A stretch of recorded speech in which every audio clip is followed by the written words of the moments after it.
Hi guys, it's me, it's the Brenda Janae, and I am back with another YouTube video. Thank you guys so much for tuning in. Today's segment is called For the Girls. Girls talk. I gotta do it for the girls, I gotta do it for the girls. Today we're gonna be talking about my experience from relocating to Houston, Texas from Louisiana. I've been here for almost 2 years now.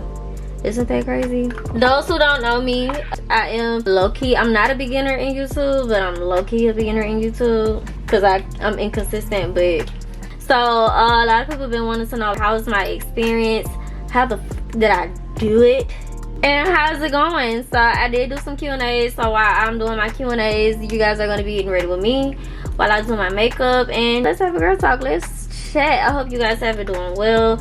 I hope you guys have been doing lovely. I hope you guys have been happy. I hope you guys have been pouring into yourselves. I hope you guys have been loving yourselves. I hope you guys have been dating yourselves. I hope you guys have been buying yourselves flowers. I hope you guys have just been feeling beautiful. I just really hope and pray that over all my girls, because let me tell you what, let me tell you something. If nobody gonna do it for you, who is gonna do it? You gotta be the one to do it. So yes, y'all, let's jump into this Q&A. Wow, we get into this. Man, what happened? So I have been staying in Houston for almost 2 years now. Next year in 2026 is gonna make 2 years. I decided to up and leave. I just felt like it was just time for something new. So the first question that I had was, what made you decide to want to move to Houston? We just gonna jump straight into it. I'm not really gonna give y'all a long intro because I'm not trying to bore y'all before the video actually begins. So we're gonna jump straight into it. So the first question I have is, what made you decide to want to move to Houston and leave home? And I'm going to be as transparent as I can in each and every single last one of these answers. So to be honest with y'all, when I moved from Louisiana, I just had my son. I think my son was turning 1. And I was going through a mental disruption to the point where I could not fathom. It's just, man, I just gotta go. I just can't do it. I didn't have no room to grow there. I wasn't learning anything, and I feel like I was just stagnant. I wasn't getting anywhere. And then on top of that, I was going through a little heartbreak. I had to, and I'm not even gonna go into details about my heartbreak or what happened, because the person that I was in a relationship with, we are cool. He had respect for me, I got respect for him. We were just cool. So I'm not gonna go into details about that, but I was going through that and I had to get away. I had to start over. I needed to just free my mind. I needed to free myself. I needed to find myself because I felt like I was losing myself. And then every time I turned around and looked, it was just too much going on. I can't do this. I just couldn't fucking do it. Then I got my kids to think about, and it's just like, my kids deserve so much more. My kids deserve better. So I decided to just go ahead and jump the gun and move to Houston. So that was my reason on why I feel like I wanted to leave home. So the next question. What steps did you take before leaving? Y'all would be honest with y'all, I left off of impulse. My move from Baton Rouge, Louisiana to Houston was so freaking impulsive. It was so impulsive. One day, I made a post on Instagram. I put it in my close friends and I'm like, I gotta go. I can't be here no more. And one of my friends, shout out to her, she was very resourceful. She already stayed here in Houston. So she was very resourceful. She gave me some information, and I kid you not, as soon as she gave me that information, baby, I packed all my kids up. They missed school that day. Packed all my kids up, and I'm like, yeah, we finna take a trip to Houston. And I came to Houston. My brother, he stays in Katy. I have an older brother on my dad's side. He stays in Katy, so I went to stay with him, and the next day went to put out an application for an apartment. Didn't have not a penny to my name, didn't know. I just went and applied. I just applied. So it took at least 2 months for them to get to me on, you know, what I wanted, and I wanted a 3-bedroom. We got 2s. I wanted a 3-bedroom apartment. So 2 months went by. The lady finally called me and was like, hey, we got something for you. Are you ready? I'm like, hell yeah. So I already did my application. Then around that time where she called me, it was perfect timing because it was tax season. So with my taxes, when I got my taxes, I didn't really spend a penny out of it. I was supposed to give me a car because I didn't have a car. I was driving my baby daddy car around, and which I shout out to him. I thank him for allowing me to use his vehicle to get to and from. But I was driving my baby daddy car. I was driving the car for a minute. I was pushing that Malibu. But turns out I wasn't able to really, I'm gonna get into it later. So I took my taxes, put it away until they gave me the okay for a moving day. So with all the taxes that I had, I paid my deposit, I paid my rent, and I paid my rent up 3 months in advance. Which I think that's such a good thing to do, especially when you're moving away from home and you're moving out of state. Just pay your rent up. If you want to move and relocate somewhere, you find somewhere, make sure you pay your rent up, because you're going to need to pay your rent up, especially if you're trying to move to Houston. So I paid my rent up 3 months in advance, and when she called me and told me the apartment was ready, are you ready to become a Houston Texans? I'm like, hell yeah. So I was very, very quiet. I didn't get on social media. I didn't tell nobody I was relocating. I didn't tell my mama. I wasn't really trying to go into deep details with my mama and my family and stuff like that, because they weren't gonna do nothing but try to talk me out of it. Nobody wants to see their baby leave. Nobody wants to see somebody they love just move to a whole nother city, just far to the point where there's no more driving down the street to come see you. There's no more calls like, hey, come over, are you hungry? It's no more of that. So I didn't tell my mama. I think I told my sister. She was very supportive of it. That was just about it. So by the time I got here to Houston, that's when I decided to let everybody know, hey, I moved to Houston, relocated, this is big for me, it's time to press restart. That was my whole thing. I just needed a restart button. When I say I pressed that restart button, after I paid my rent up in advance, I ain't had nothing. I didn't come here with no sofas. I didn't come here with nothing but my baby's beds, my TVs, and my clothes. I didn't even come to Houston with a car. I didn't even have a car. I came to Houston in a U-Haul with my oldest child and my baby in his car seat in the middle. That was crazy. That's something I'll never forget. That was something to remember. So what challenges did you face? The challenges that I faced when I first got to Houston, I'm not even gonna lie to y'all. Coming from a small city where everything is close to each other and everything is just right down the street, so different when you move to a bigger city. So mind you, I didn't have a car, but thank God my children's school is literally across the street from my apartment complex. So it was hot when I first moved. It was in springtime, and baby, if you've been in Houston before, Houston gets hot. It was hot as hell.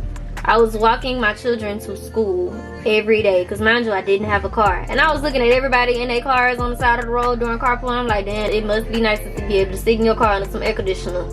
It's hot as hell, and the mosquitoes was tearing us up.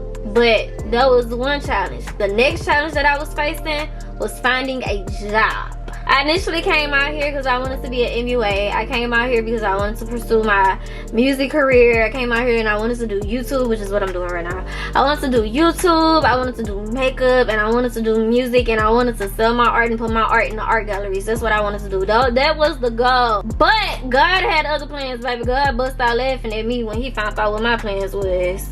Baby, when I tell you, God was not, you think you finna come out here, but I'm finna show you. And baby, when I tell you, I was turned every which way but loose.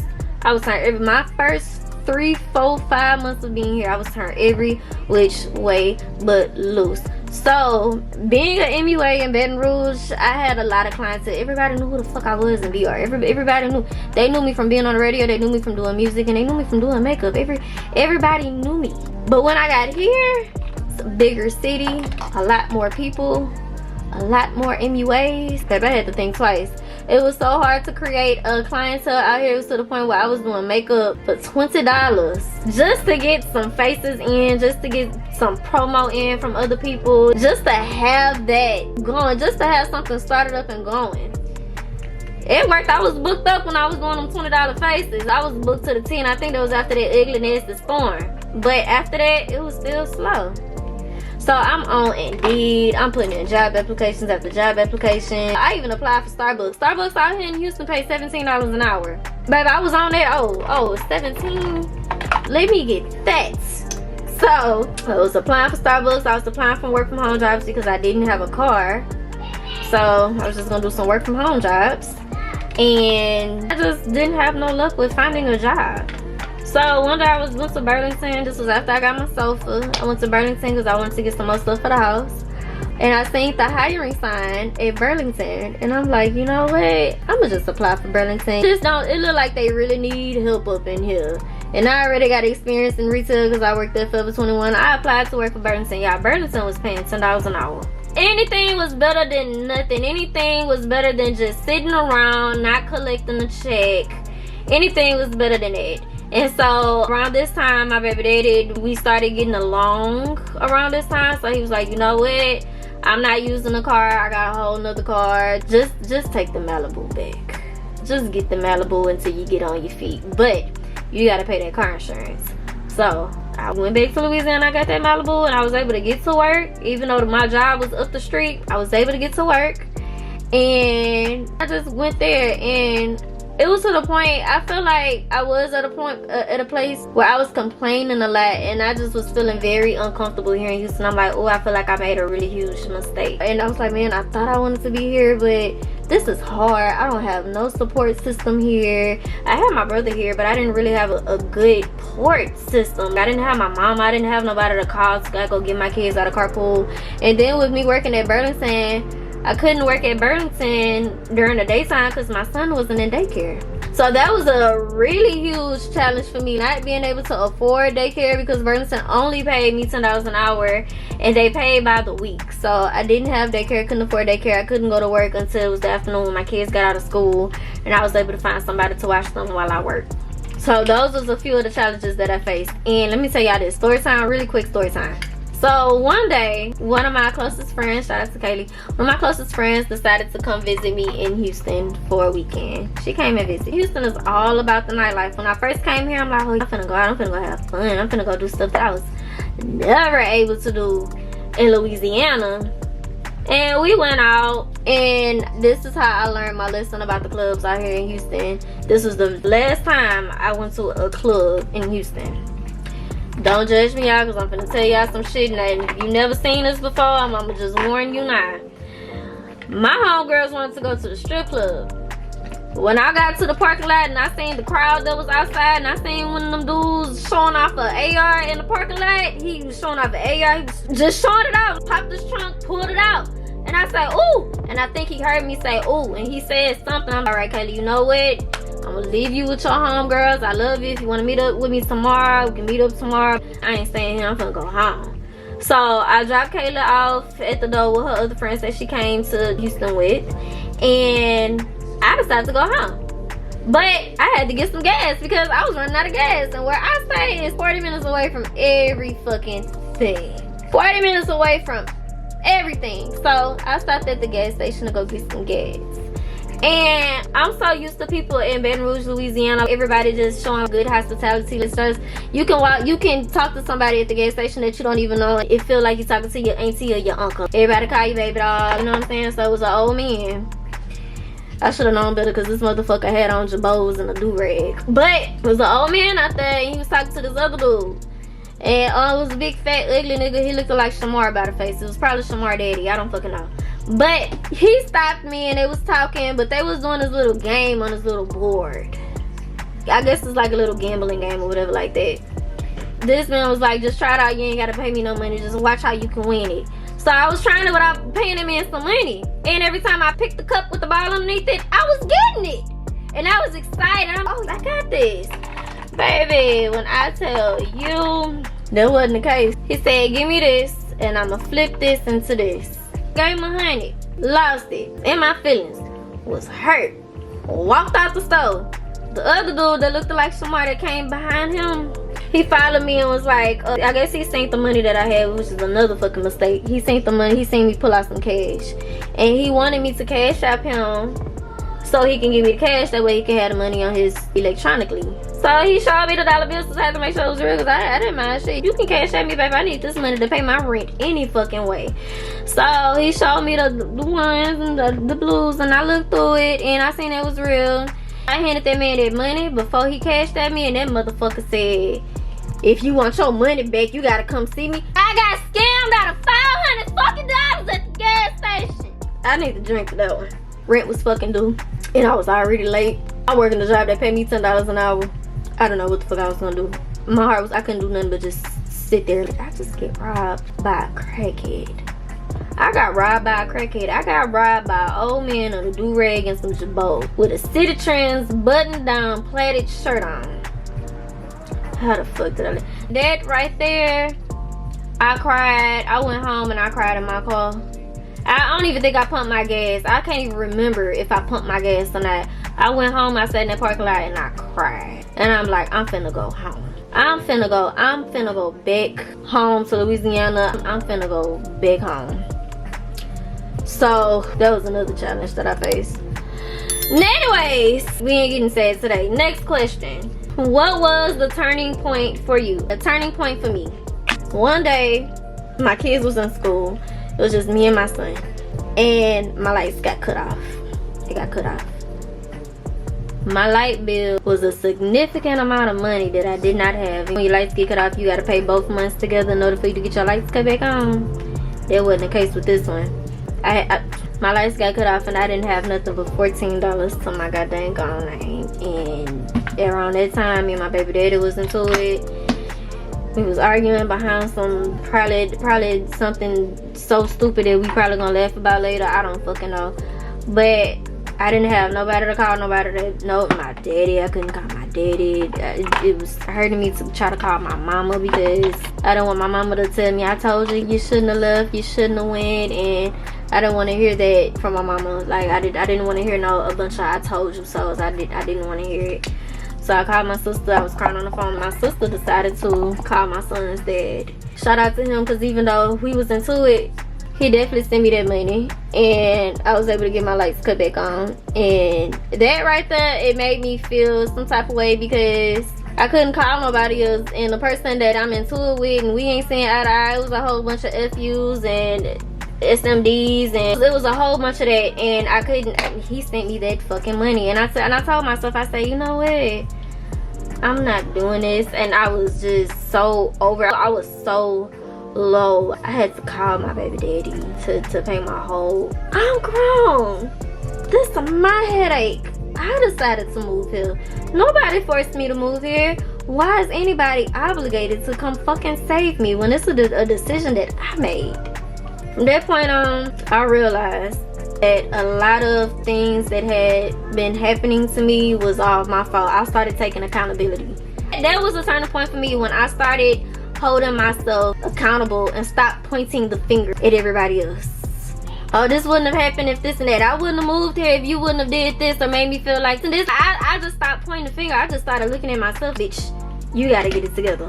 Cause I'd be damned if a nigga laugh at me with his new bitch talk some this bitch ain't got no money and I had to pay her light bill. He ha ha. I'd be fucking damn. Hell to the fuck no. Fuck no. Fuck no. So I got on my knees. I got on my fucking knees. And I decided to pray to God and ask God for forgiveness. For being selfish. I asked God for forgiveness for not being appreciative because I asked God to bring me here. I prayed to God for years and years. Lord Jesus, please get me from BR. Please move me to Houston. I want to go to Houston. I want to be in Houston. I prayed. I asked him for that. And I was being so ungrateful. I was just not being reasonable. I was just complaining a lot. Just being fucking suck. And I was feeling so low. I'm just like, man, some just gotta give. I know I didn't come this far for nothing. This was a real turning point for me. I literally got on my knees and started praying. So crazy because when I told God my plans and God left, I just felt the need to just pray. It almost felt like a spirit was calling me to pray or to dedicate some time or to spend some time with God. I went in my room. I closed my door. Then I went in my bathroom. I closed my bathroom door. Then I went in my closet and I closed my closet door. Then I proceeded to drop down to my knees and I got on the floor and I put my head to the floor. And I didn't know the words to say because my heart was so heavy, but I knew I needed God. I knew that I needed God. I knew I needed to talk to him. I knew he was calling me. I just knew. And I didn't want to ask him for nothing because I felt like I already asked you for something and I didn't appreciate it. So I almost felt shame. And then on top of that, I wasn't coming to God enough. It's like I got what I wanted, then I wasn't going to God enough. So I went in the closet and I didn't know the words to say, so I just decided to open up my heart. And when I opened up my heart, I prayed to allow the Holy Spirit to just consume me and to just allow God to just listen to my heart. Lord, just listen. I don't know what to say to you. I don't know what to say. I don't know what to ask for. Just listen to my heart. And as I proceeded to just allow and I felt it, like it was such a powerful supernatural feeling that just came over my whole body to the point where I began to have chills. And the only words that was coming out of my mouth was, God, thank you. Thank you, God. Thank you. And I just kept saying it over and over and over and over and over again. Where is my concealer? Am I tripping? Okay, here it is. I just kept saying it over and over and over again. God, thank you.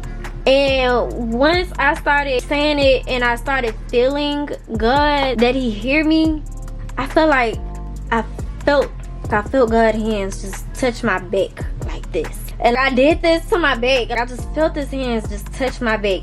It felt like he was just praying with me, or I don't know. It was such a supernatural feeling. And I knew it was the Holy Ghost and the Holy Spirit, because I felt like I was finna start speaking in tongue. I swear to God, I was not a believer as much as I am now. That moment right there, God showed me, I'm here. I am right here. Do you not hear me? Do you not feel me? I am right here. When I got done praying, I couldn't even get up off the ground. I was crying. But I was crying tears of joy. Just thank you. I didn't have everything I wanted. I wasn't doing everything that I wanted to do, but I was still grateful.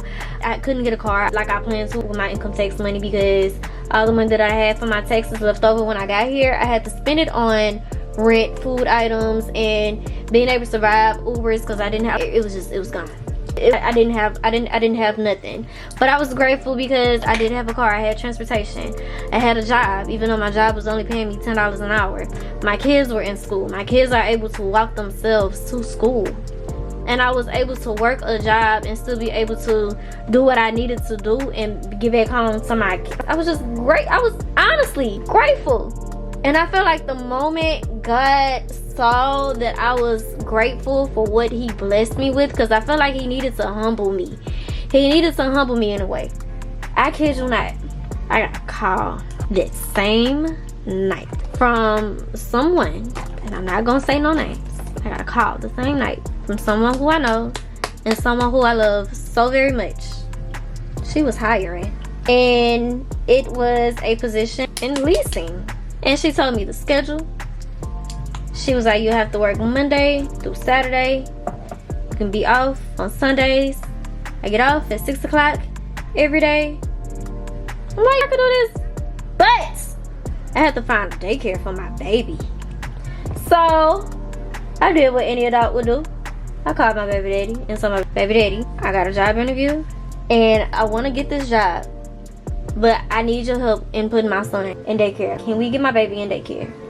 My baby daddy said, do what you gotta do. I'm gonna pay for the daycare expenses. Ooh, that was all he had to tell me. So before my job interview, I was just calling daycares trying to get the cheapest price.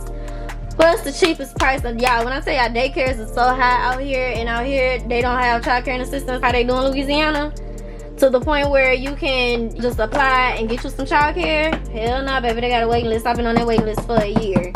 Daycare tuition, I went to some that was $310. I'm talking about $310 a week. A week, not a month, a week. Weekly. But I also had to get my baby a doctor's appointment so he could see a doctor to get up to date on his shots. I had to complete that in a matter of 4 days. And when I tell you, I did it. When I said, God made a way. Most of those pediatric centers, they was like, oh, we're not gonna have another appointment until later. And I'm like, fuck, my baby needs the shots. I need somebody worked with me and somebody got my baby in. And from that moment, my feet hit the ground and I just took off running. I got my baby in daycare. I got his shot records. Thank you, God. Got my baby in daycare. Then went to my interview. I was really nervous. So nervous. And I warmed up a little bit. They did some small talk with me. So by them doing small talk with me, it allowed me to come out my shell. I have not worked a 9 to 5. I have not done interviews and I don't know how long. So this was different for me. Doing these interviews, it was different. I didn't know how to fucking do an interview. I know what I was good at. So push came to shove. Once my interview was over, I kid you not, as soon as I got home, I got my job offer in my email. They were excited. They was thrilled to welcome me on. And my starting pay as a leasing agent in property management was $17 an hour. So I went from working for $10 an hour to $17. So that was definitely a huge blessing. It was such, I got my first big girl check. I was like, imagine if I can do this and then do makeup. But I wasn't even thinking about makeup, because once I got that and I seen my first paycheck, I'm like, oh baby, I don't need to do makeup no more, baby. I'm making my money right now.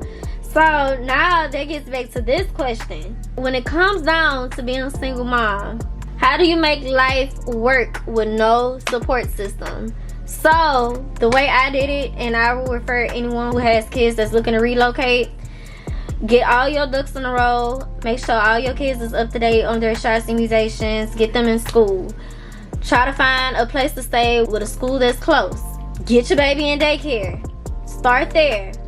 Find a job, find a Monday through Friday job, or at least a job that works during the day so you can have your afternoon hours off.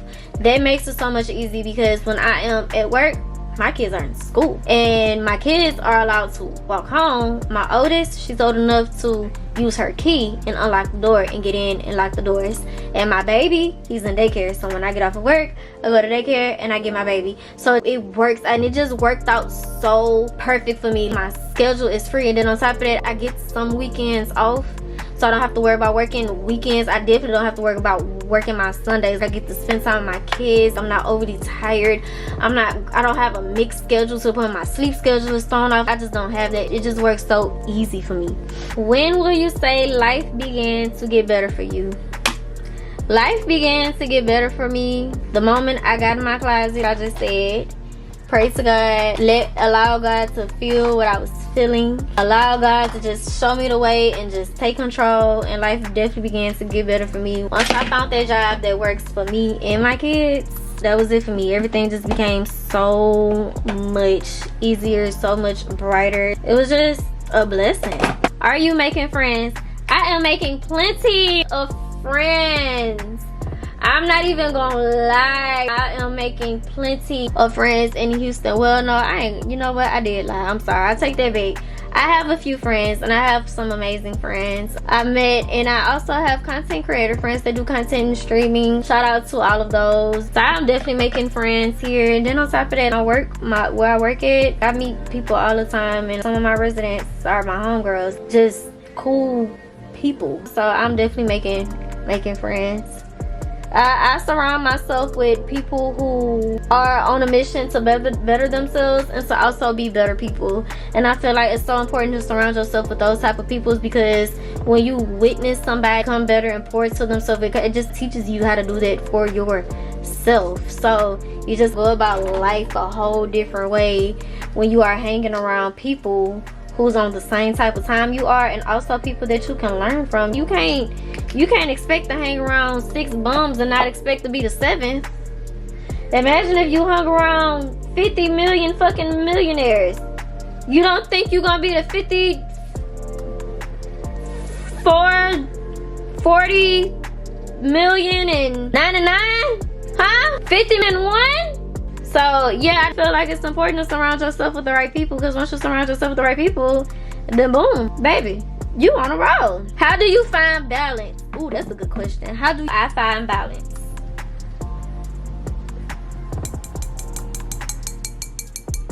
After a long day of work, this is how I decompress. This is exactly how I decompress. Usually the going out type of person no more. I'll definitely go lounge. I would definitely go bar hop.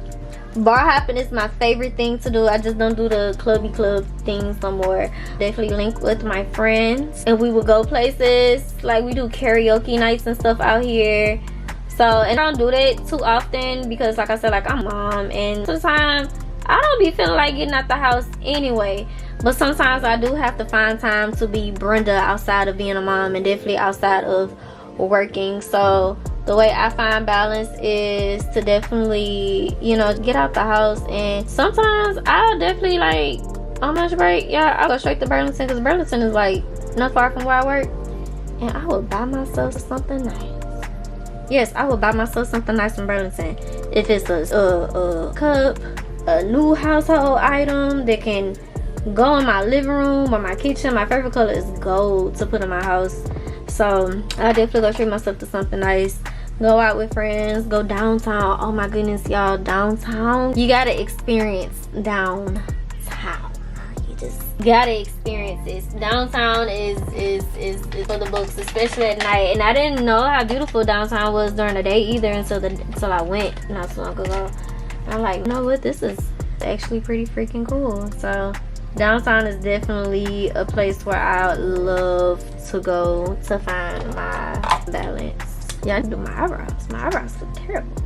I probably should have did this first. I used to do my eyebrows first, but I'm getting into different types of beats, and I don't even worry about doing my eyebrows no more to last. I really do my eyebrows like it's so fucking easy. Like, I like once you find the right eyebrow concealer brush and the perfect eyebrow pencil for you that works, baby, you can do, you slap them eyebrows on, baby. Them eyebrows be so dang on easy to just slap the fuck on. Just slap them on. Okay, I'll get back into it.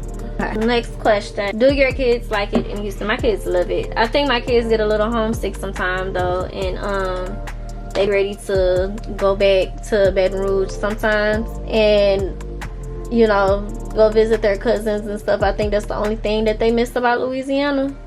But besides that, my kids, they get big-eyed just like me when they see things here in Houston. Like, they so big-eyed, but they love Houston. They're making friends, they're learning who they are, they're growing, and that was the ultimate goal for me, to grow and to have room to grow and develop some more character development. And my kids is going through that, so I definitely appreciate Houston for that, for giving my kids more opportunities and more room to grow, because that was the main thing that I wanted for them when it came down to moving away. How often do you visit Baton Rouge? I go to Baton Rouge at least once or twice a month. I'm not even gonna lie. I go back home once or twice a month, because it's like home. Like, Houston is a really fast city, but Houston's too much of city life for me, baby. It's a huge city, and it is very fast. Houston is very, very fast. Sometimes I be having to go home and touch some grass. Like, I have to go home back to Baton Rouge and go touch some grass. Like, I have to go to the country. I need to go bite on some Houston got some nasty seafood, y'all. Houston, the out here is nasty. I don't care what nobody says. The out here in Houston is disgusting. My crawfish should not taste like spaghettis. So the only time I can get some good seafood is when I go home and I go to Fire Crab. Fire Crab is my spot. But I definitely go visit home at least, oh, that's so pretty, at least once or twice a month. I go home to visit when my mama called. I used to go home to visit when that man called, when I used to, you know, love and stuff like that. But now I just go to visit when I feel like I just need to go touch some grass. But I ain't gonna lie, every time I go back home to Louisiana, it just kind of reminds me of why I live. There's nothing to do here. Like, how do y'all even survive? How do y'all find balance? How are y'all keeping it together? That's my question. How are y'all keeping it? There's no hookah lounges besides Bianca. Nothing really popping besides Club Emotions. And I don't really like to go to the clubs. And my favorite spot in Rouge used to be Oliver Twist. But it's like eating the same thing over and over and over again, and you get tired of the taste. I get tired of going to Olive sometimes. Like, I tired of going to Oliver Twist sometimes. So I just don't see how y'all do it. I be ready to come back home and go bar hopping on Main Street. I ready to get back to it. Would you ever move back home? Nope. I don't think I would ever move back home. Would visit often. I don't think I would move too far from home, but moving back home, I don't think I'll ever move back home to Louisiana. To Baton Rouge, I don't think so. Yeah, funny. Are you dating? No, I'm not dating. I'm single. I'm single. I am practicing abstinence. I'm gonna say this because, and it needs to be said because I feel like a lot of people need to know this. Y'all need to know this.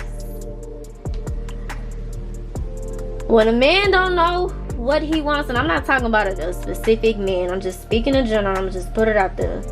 When men don't know what they want, run, because they will run you in circles. And it's like every man that I done ran into or tried to involve myself with, or either have involved myself with, just didn't know what they wanted. They didn't know if they wanted a relationship. Anytime a man hit me with that, I know I'm just going with the flow, because I know what I want, and I know where I'm going, and I know where I want to go. And there was a point in time where I was openly dating. Like, when I say openly dating, that don't mean like I'm gonna have a bunch of boyfriends or something like that. Like, no, I'm single, and I'm gonna enjoy being single.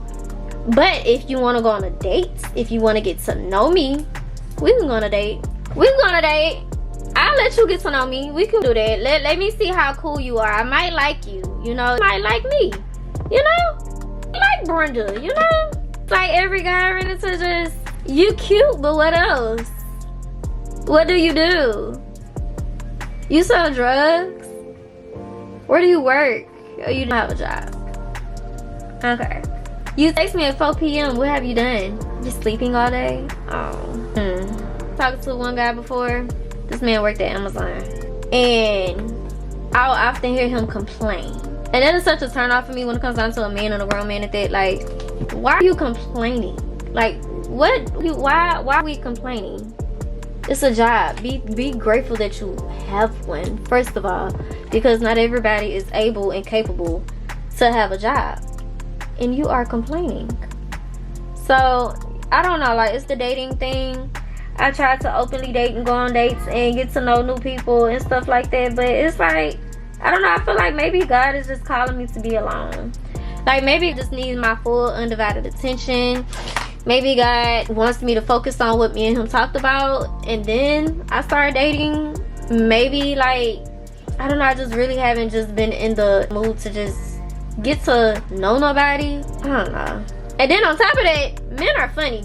Nowadays, men don't want to be in a relationship, but they want everything from you that come with the relationship. And to me, I'm not doing that with nobody. I'm not doing that with nobody. And then it's like, soon as you save a man's number, his number is deleted out your fucking phone and he is blocked. I met this one guy. He seemed real cool. Grown, drove my dream truck. My dream truck is a Chevrolet Silverado. The pickup truck, he had one of them. It was nice. It said hi too. Real nice. There was one. I told him I liked his truck. He said he liked my face. Asked me if I was single. I said, yes, I am single. Not looking for a boyfriend. Well, can we be friends?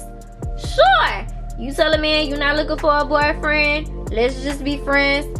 They don't want to take that for a motherfucking answer.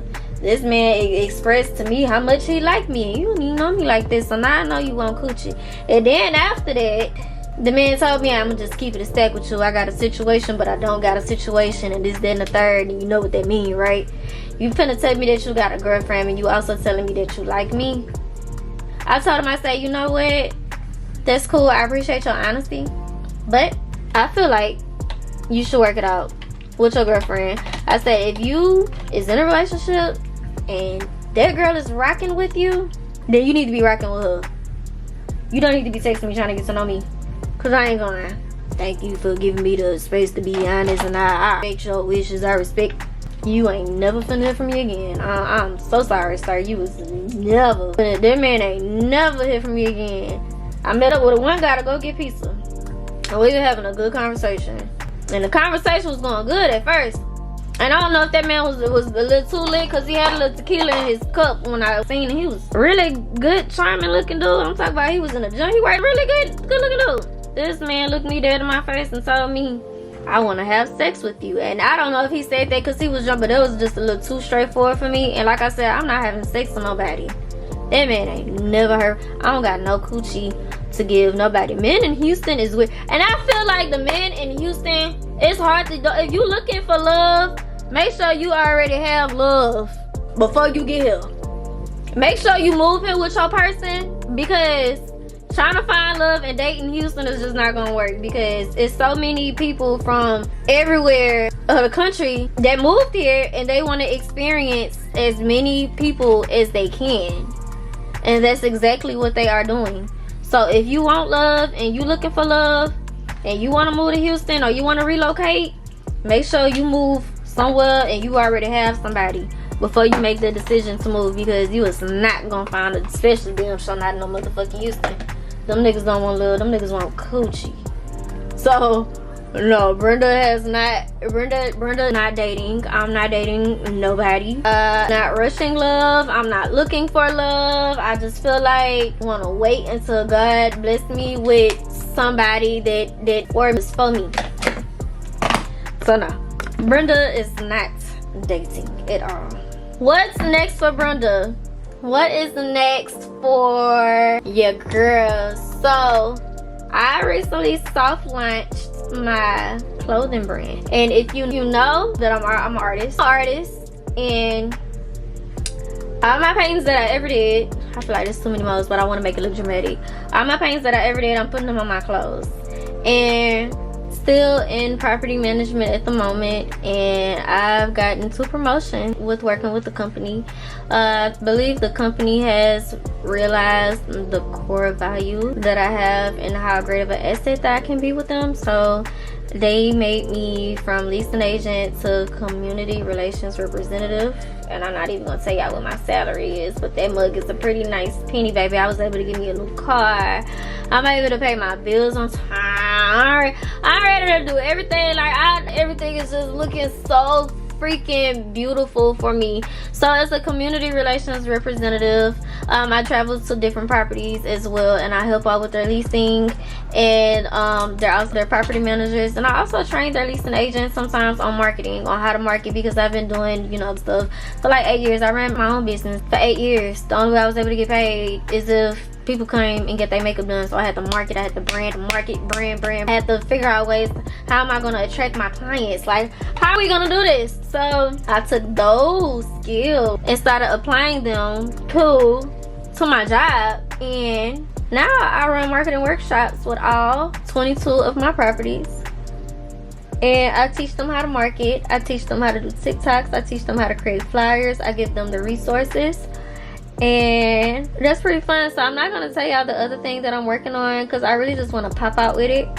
I can't tell y'all everything, but I can't tell y'all everything. Y'all just gonna have to see. And I soft launched my clothing brand not so long ago, which is called Bad Muse, and it is a unisex clothing brand. So the clothes is going to be made for men and women. So the same thing that you'll see on a man, you can also see on a woman. You know, it's going to be a very, very, very, very beautiful thing. So that's what's next for Brenda, and I hope to continue to prosper in it. I'm going to keep God in the middle and in the midst of everything that I do. Every step that I make, God is going to be there with me. He's going to be leading the way. He's going to be telling me, yeah, okay, wait, do this. This is next. Good job. That is what God is going to tell me. God is going to give me the A. Okay, so whatever is next for Brenda, y'all got to tune in and just keep watching and just keep seeing what your girl is up to. But yeah, that was a big... Ooh, this highlight is so fucking pretty. I've holding on to this highlighter for years, savoring it. I don't never do no nose contour. I'm scared because my nose contour is gonna come out the way I be wanting them to. But yeah, as far as that goes, y'all, that was it. Thank you guys for getting ready with me. Thank you guys for tuning in. Thank you guys for listening. That was my process on how I came from here when I first moved to Houston to here. And I hope you guys were able to take some of this advice and just to keep pushing. I think the overall lesson in this was to believe and trust in God, and trust and know that if you follow God, He's going to lead the way. And if you hand all of your burdens to Him, He's going to take you. You have to trust that He is going to take you. So if you take the leap of faith, you are basically swallowing a mustard seed, and all you need is faith the size of a mustard seed in order to do whatever it is that you want to do, because God will carry you throughout the whole way. and I give it to him. So if you guys ever need any personal advice, any questions you want to ask me, definitely drop a comment below. That's it for the face.